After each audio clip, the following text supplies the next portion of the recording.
Hey kids, my bedtime story. Let's see what we got going on based on a Walt Disney book. Bedtime favorites. All the Walt Disney movies you ever seen as a kid at heart. Being a kid out for somebody who watches cartoons, Bugs Bunny and Friends, or Bash Your Dad. Let's see here. Who and I watched them up. Who can go wrong with Scooby Doo? See here.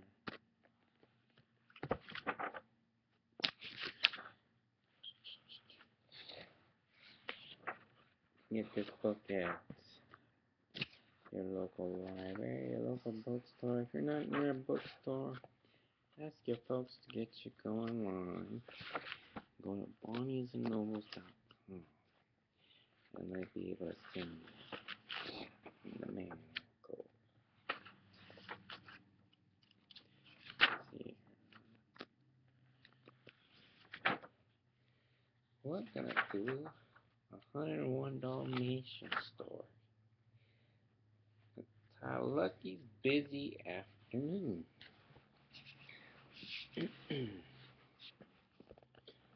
Lucky's busy afternoon.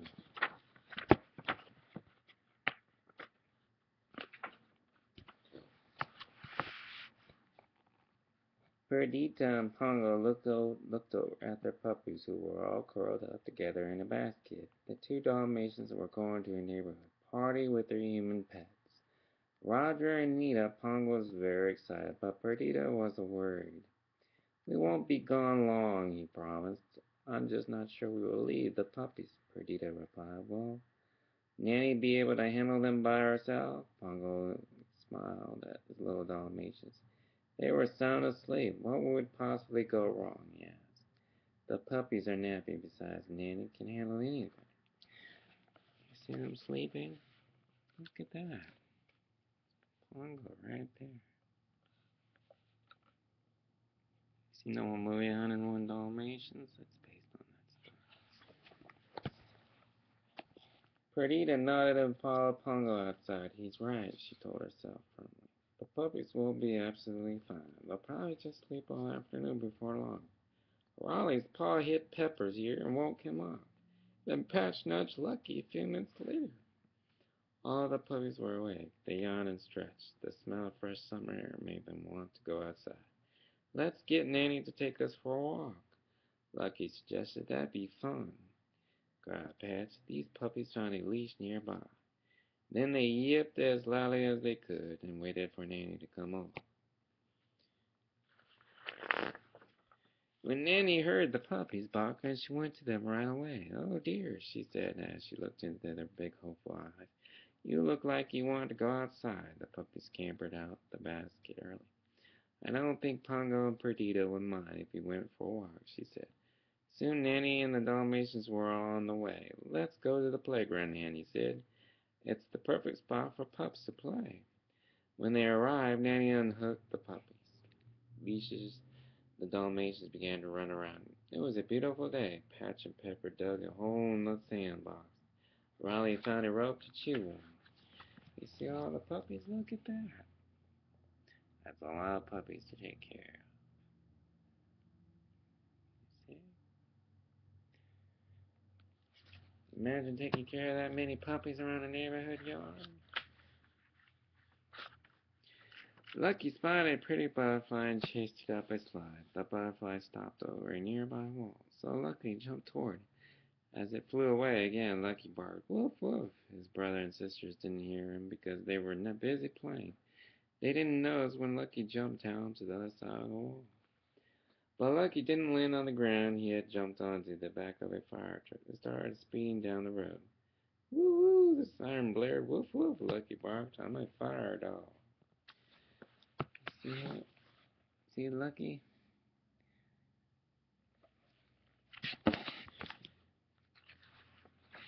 Soon the truck pulled to a stop. The firefighters got a ladder and set it up next to a big tree.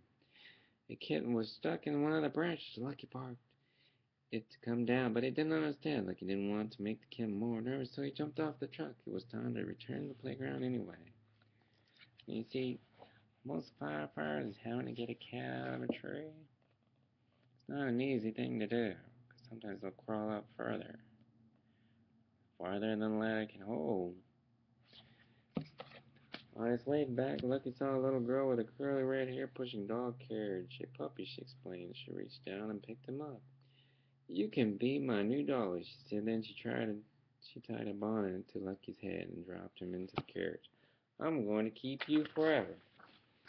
Grr, Lucky growled. He didn't like being a doll. Besides, he had to go back to the family. Suddenly, the little girl spotted something on the ground, a button. She cried. She bent down to pick it up. Lucky, there was no time to lose. He jumped out of the carriage. He used his paws to get the bonnet off. Then he ran down the street as fast as he could. At the end of the block, Lucky cocked his ears. He could hear barking. He raced across the street. Beep, beep, the horn honked at him. He jumped back and the car went roaring by right through a mud puddle. Dirty water splashed all over Lucky, but he ran on. When he finally made it to the playground, he was out of breath. Inside the playground, Nanny was trying to count the puppies, but they wouldn't stay in one place. Lucky barked at her, scratched eagerly at the gate. Woof, woof. Nanny looked up. Why, hello, little pup, she said to him. Bad you can't come with us, but you're not a Dalmatian. You should find your own family. I'm sure they'd worry. Sure, they're pretty worried. Lucky was confused, but then he caught up the sight of his reflection to a nearby puddle. He was covered with dirt. He looked like a Labrador puppy. No wonder Nanny hadn't recognized him. Then he heard some children laughing. He followed the sound and saw them playing in a fountain. That's perfect, Lucky thought. He ran over and jumped in. The children giggled and chased him around. Look, he has spots, one of them said. Lucky knew he must be clean. He got out of the fountain and shook his wet furry man. A nearby bench looked over and frowned. Better get out of here, Lucky thought. He ran home as fast as he could. Nanny was outside the house, unhooking his brothers and sisters' leashes. My goodness, she says. Lucky ran past her into the house. Where'd he come from? She looked at the kids. Look at that. The plane.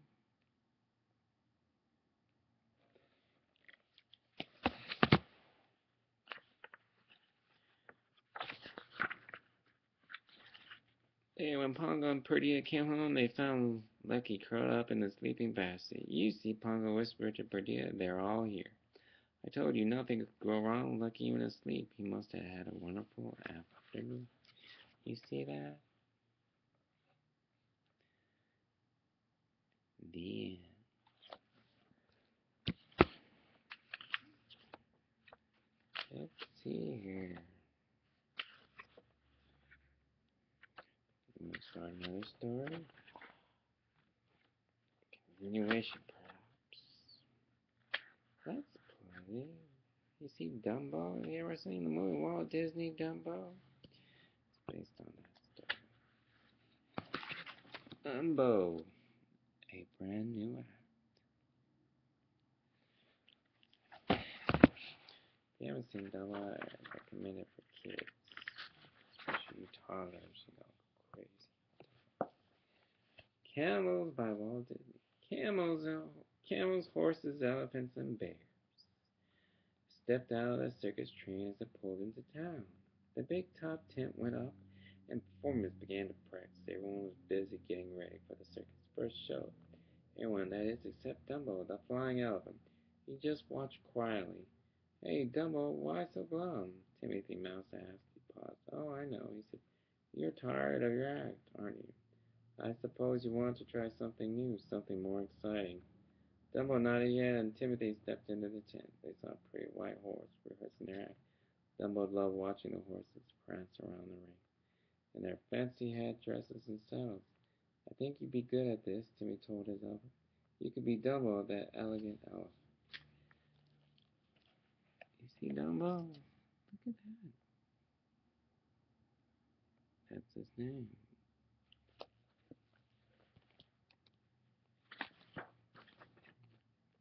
Timothy fastened his saddle and bridle and feather onto the devil. Now just keep your head up, he instructed. You'll be great.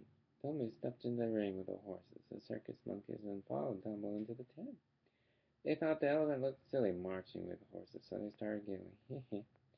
Dumbo paid attention to him. He just focused on that. But after a few minutes, he tripped over his ears and fell. The elephant looked at Timothy Mouse and shrugged. Don't worry, Dumbo. The mouse said, we'll find a new act. More your style. See that? Trying to help Dumbo find his own little trick.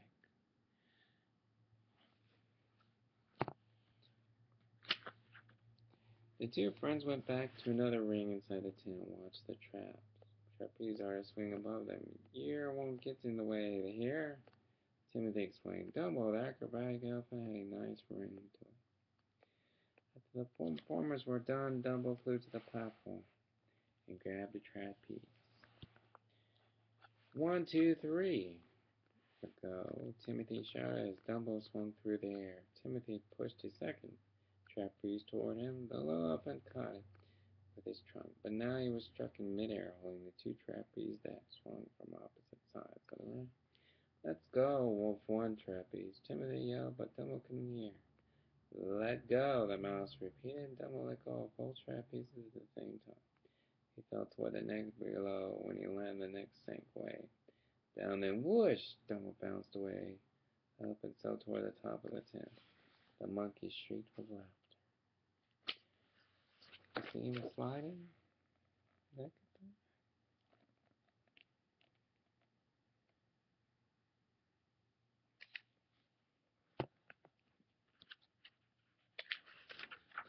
When Dumbo reached the top of the tent, he began to fly. Way to go, Timothy called as the elephant flew toward him. The monkeys cheered. A few minutes later, Dumbo spied the bear family entering the ring. The youngest bear was leaning in new activity. He was trying to roll around while bouncing it. It wasn't easy, but at last he succeeded. Then Timothy and Dumbo watched as the entire bear family reversed their act. The bears juggled their robes. Bicycles, it looked on the cycles, it looked like a lot of fun. See the three bears on the unicycles? Look at that. You know why they call them unicycles, kids? Because there's no handlebars. There's just wheels. You gotta balance yourself on a wheel. Imagine how hard that is. Or balancing a ball. Timothy stroked his chin thoughtfully. I bet you could do this. You could be Dumbo, the balancing elephant. So Dumbo hopped on the unicycle. At first, he was a little wobbly. Then he got his balance and began to pedal. Dumbo rode proudly across the ring, but he was so excited that he forgot to watch where he was going. He was headed straight toward the snack bar. Dumbo looked out. Timothy shot. Dumbo didn't know how to stop. Threw him. Bam! The unicycle hit the side of the ring.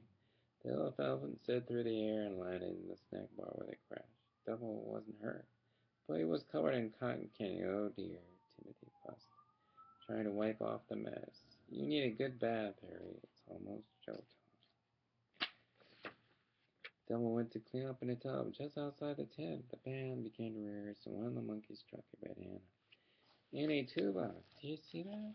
Look at that. The monkey's going crazy.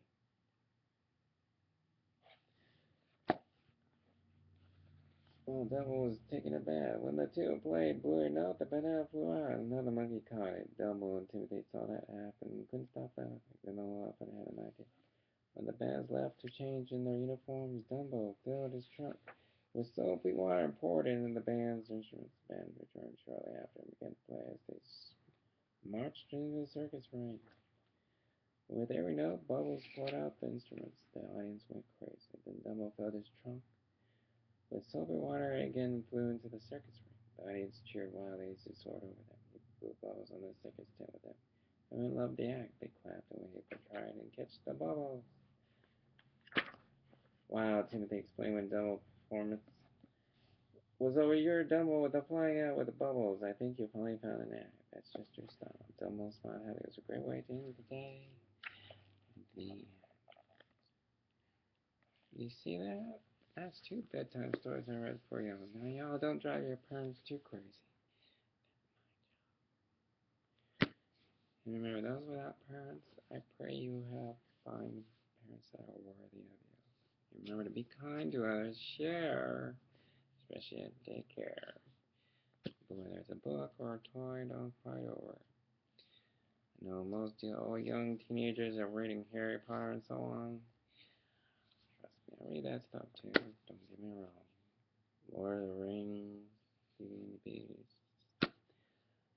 Stay tuned. See y'all next weekend. Say your prayers before bedtime. Much love. Stay warm.